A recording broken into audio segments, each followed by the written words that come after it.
Hey, what's going on?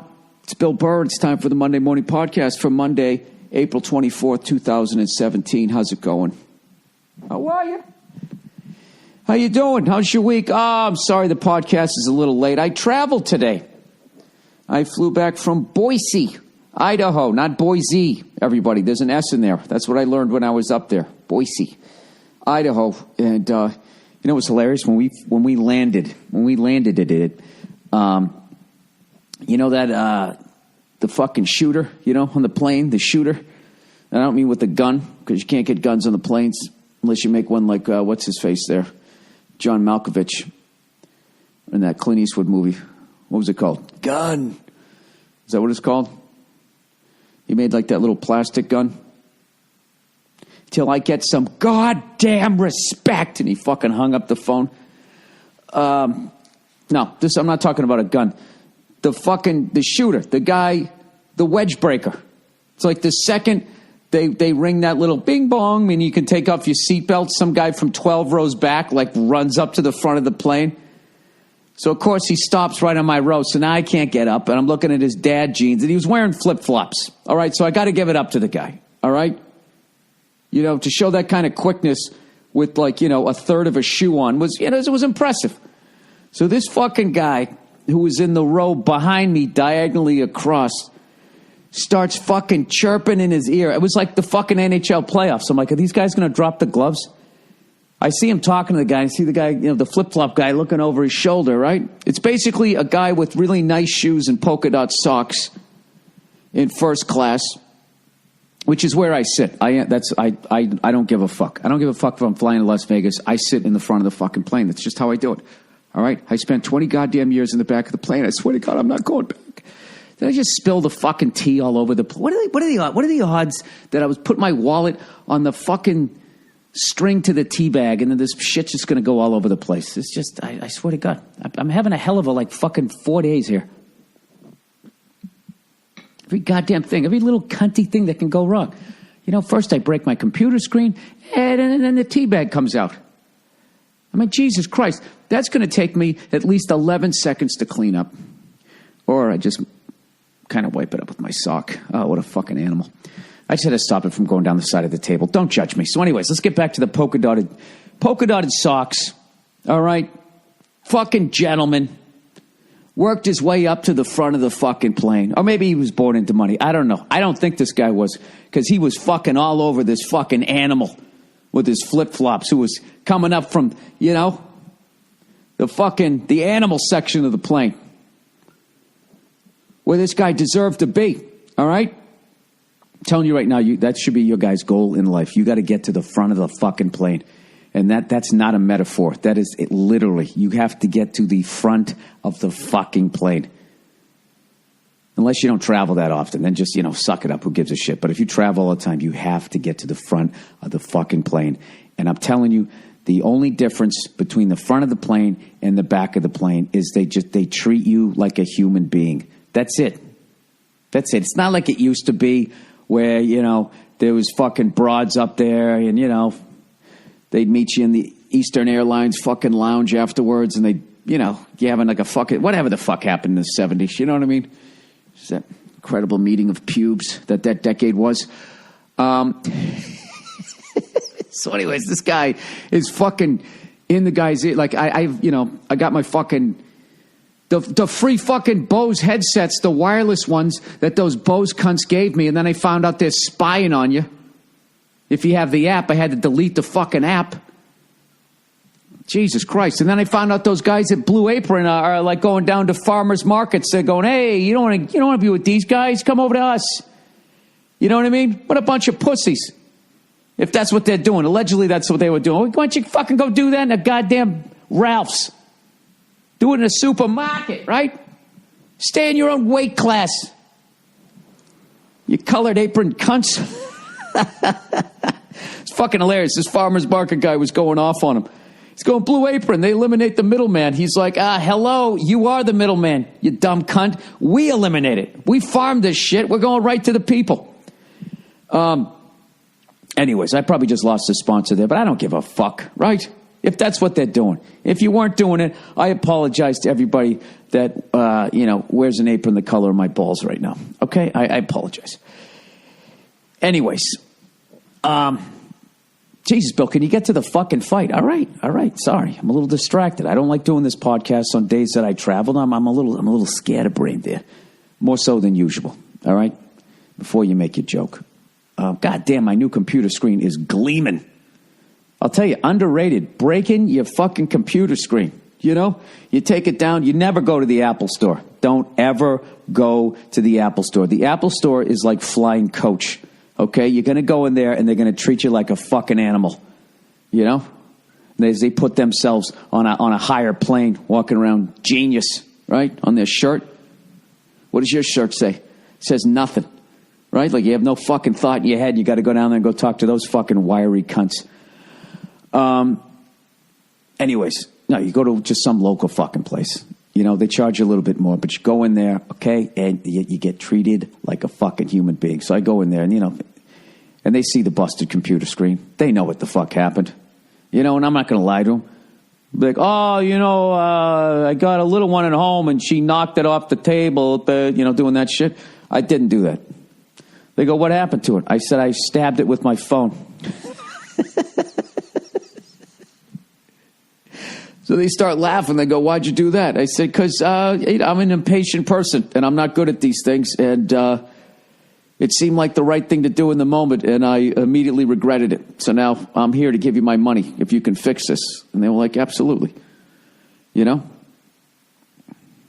What's funny is I always have a piece of tape. I have a piece of tape over the fucking camera. So I don't want people watching me fucking jerking off to porn. I don't want to watch me muttering, walking around, talking to myself in the hotel room, trying to come up with new jokes. I just don't want people watching me. So that's the first thing I noticed. I was like, wow, this screen is really clean, and fucking Big Brother can see what's going on. I don't mind if they can hear what's going on. I just don't want them to see it. So anyways, there's this guy. He's got polka dot socks on. He's fucking, got a smart pair of wingtip shoes on, and he's just giving this guy shit. So I take off my Bose headphones, which they probably downloaded the entire argument. Those fucking spying cunts, right? So I take them off, and he's right in mid-sentence. Yeah, you just walk right up here. You hit me with your bag. What's wrong with you? What's wrong with you? And I can't hear what the other guy's saying. But this other guy, the guy in first class, you'd think he's like some fucking guy with little soft hands, never worked a day in his life. He's fucking all over this guy to the point the guy who, the flip-flop guy just turns his back and doesn't want to say anything. And this guy just keeps going. He goes, what are you going to do next? You going to push down a kid? Hey, you might want to brush your teeth too. He started giving the guy shit for how bad his breath stunk. I was like, I fucking love this guy. Fucking loved the guy. Just the entire time it took him to get the goddamn jetway over. This guy is just in his fucking ear, and the guy wouldn't drop the gloves. Would not drop the gloves during the playoffs. Unbelievable. Like he's some star player, right? He actually hurt the team if he fucking sits down. The shooter, man. I wished what happened. I wished I grabbed him by his backpack. Because I don't give a shit if you fucking have a black belt in every martial art discipline. If you have on a backpack, it's fucking over. Because all the person has to do, once somebody just grabs your backpack and starts running the other way, there's nothing in jiu-jitsu, there's nothing in Aikido. You can't, That's why if you watch the UFC, and Joe Rogan will tell you this, they do not allow backpacks into the octagon for that specific reason. You know what I mean? The backpack, it's like the gun, as far as like just throws the black belt right out the window. You know what I mean? Like all karate movies, like nobody can have a gun because then it's just kind of like, well, yeah, I can just shoot you, That's the coward way out. Or the cinchy way out. You remember that? You can do it. It's cinchy. That's when I was a little kid. That was a word that just disappeared. It meant easy. I guess it's a cinch. Became cinchy? I just figured that, fucking 48 years later, I finally get it.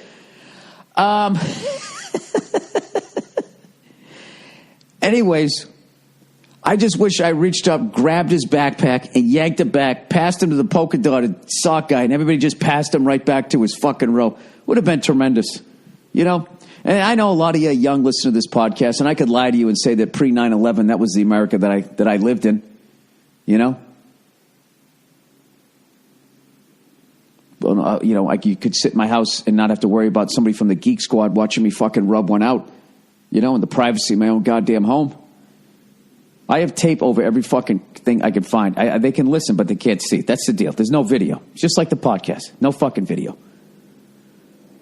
I'm in my living room right now. I got my TV. They got the little fucking camera up there. I'm not fucking doing that. I want to look at some fucking pimple-faced douche and play War of the Worlds, whatever these kids do. You know, War of the Worlds. Whatever the fuck is it? Warcraft, Minecraft, Mindhead. What is it called? As a video game transcended video gamers to the point that I actually know. Isn't it Witches of Eastwick? What is that? What is that fucking game that everybody loses their mind when it comes out? Is that Warcraft? Something like that. It'll come to me. No, it won't. But whatever. That's how you get out of your own stupidity. That's such a great phrase. It'll come to me. Why didn't I know that back in the day when I was in math class? You know? What is the sine, cosine, and tangent of that fucking hypotenuse? Mr. Burr. Oh, it's, don't tell me. You know what? It'll come to me. It'll come to me. Then my teacher will be like, hey, fair enough. Then maybe I wouldn't have to go to summer school 2 out of 4 years. I should have gone all 4 years. You know what I mean? My sophomore teacher let me off the hook and gave me a D-. And then senior year, I was like, well, what's the point? What's the fucking point? What am I, getting to a better community college? Yeah, it didn't make any fucking difference. You know what I mean? It's like when the fucking outfield's playing in, you know? And then the guy up to the plate, he hits it over the guy's fucking head. He doesn't go get it. He just runs in. That's why I treated summer school my senior year. Not fucking doing that shit. What's the point when I can go out and get hammered, drive drunk, and do what you did in the 80s? Just driving around hammered. Hammered. You go down to the fucking liquor store, or the Packy, as we called it. Hey, go down to the Packy and get me a sixer, dude. We go down to the Packy store, right? You just stand there out front, you know, with your hands in your pockets, looking as conspicuous as possible. And then you just fucking walk up to adults and be like, hey, can you buy me some beer? You know, and there was no fight. There was no cameras back then. The television had just been invented. I mean, and nobody knew how to work these things. And people would do that. They would actually, like, not even think about the liability. They would go out and they, you know, you try to judge, like, get a buyer. That's what it was. You try to pick the right person, somebody who looked cool. You know what I mean? Anybody in a suit, you're like, fuck that guy. I'm not asking him. You don't ask a mom. You know, didn't ask any women. You know what I mean? Unless she hoarded up a little bit, then you got to make the judgment call. How involved in her life was her father? I don't know. No, I'm not doing it. And you just wait for somebody with a little bit of long hair, you know, some fucking shitty little mustache. You look for a dirtbag is basically what you did. Someone who would have no concern for people underage driving away with alcohol. And that's the way it was done. I don't even know what I'm talking about right now.